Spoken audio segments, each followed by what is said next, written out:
শেখ হাসিনা সরকারের পতনের পর থেকেই লাপাত্তা প্রভাবশালী নেতারা। নারায়ণগঞ্জে হত্যা, গুম, চাঁদাবাজি, দখলদারি সহ অসংখ্য অপকর্মের হোতা শামীম ওসমান, সেলিম ওসমান, আজমিরি ওসমান সহ এ পরিবারের কারোরই খোঁজ নেই।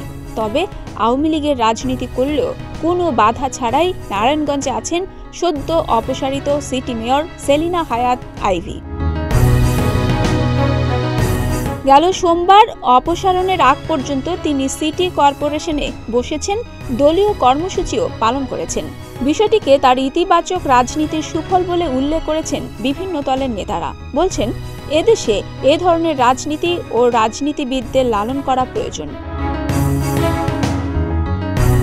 জেলার গণসংহতি আন্দোলনের প্রধান সমন্বয়ক তারিকুল সুজন গণমাধ্যমে বলেন, শেখ হাসিনার দুঃশাসনের সময় নারায়ণগঞ্জের প্রতিনিধি ছিলেন শামীম ওসমান।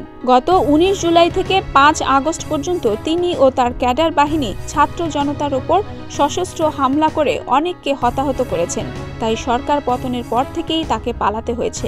অন্যদিকে ডক্টর আইভী আওয়ামী লীগ করলেও কখনো কারো ওপর হামলা করেননি, ক্ষমতার প্রভাব খাটাননি। তাই এখনও তিনি নারায়ণগঞ্জে অবস্থান করতে পারছেন। এ প্রসঙ্গে সেলিনা হায়াৎ আইভী বলেন, যদি নগরবাসীর জন্য, মানুষের জন্য ভালো কিছু করে থাকি তাহলে তার সুফল ভোগ করব। যখন কাজ করেছি তখন আওয়ামী লীগ, বিএনপি, জামায়াত দেখে কাজ করিনি, এ নগরের সবার জন্যই কাজ করেছি। তবে আইভী প্রশ্নে নারায়ণগঞ্জের বিএনপিতে রয়েছে মিশ্র প্রতিক্রিয়া।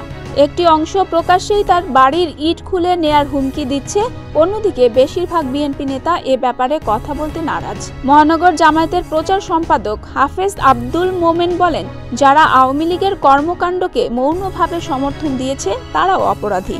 মেয়র আইভী সেরকম। আর শামীম ওসমান একজন ভয়ঙ্কর সন্ত্রাসী। সে সন্ত্রাসী বলেই নিজে ভয়ে পালিয়েছেন।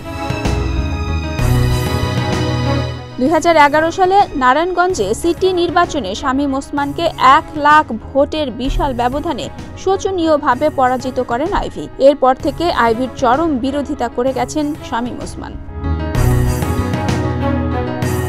ডেস্ক রিপোর্ট, প্রতিদিনের বাংলাদেশ।